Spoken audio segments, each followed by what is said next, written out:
Le Seigneur soit avec vous. Évangile de Jésus-Christ selon saint Luc.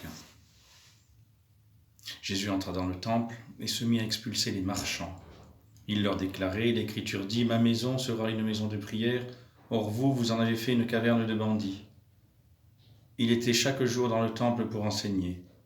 Les chefs des prêtres et les scribes ainsi que les notables cherchaient à le faire mourir. Mais ils ne trouvaient pas le moyen d'y arriver.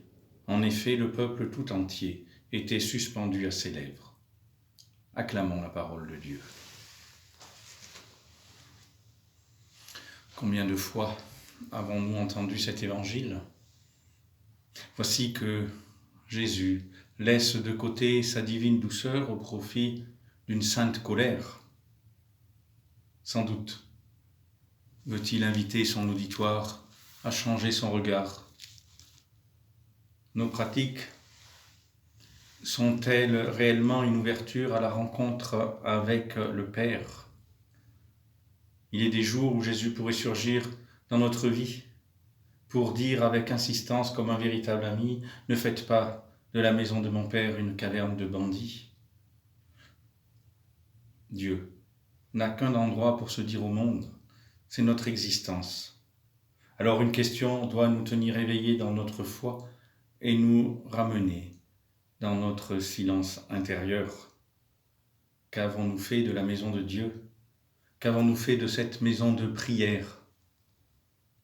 L'attitude de Jésus, racontée dans le passage évangélique au d'aujourd'hui, nous exhorte à vivre notre vie non pas à la recherche de nos avantages, de nos intérêts, de nos satisfactions personnelles, mais de le vivre pour la gloire de Dieu, dans l'amour.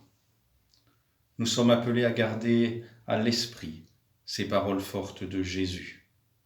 Ces paroles nous aident à repousser le danger de faire de notre âme, qui est la demeure de Dieu, un lieu de marché en vivant à la recherche continue de notre profit, plutôt que dans un amour généreux et solidaire.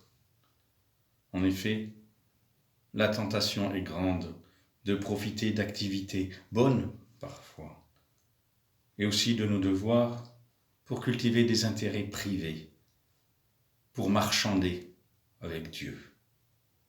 C'est un grave danger, surtout quand il est instrumentalisation de Dieu lui-même et instrumentalisation du culte qui lui est dû. C'est pourquoi Jésus a utilisé cette fois-ci les manières fortes pour nous débarrasser de ce danger mortel.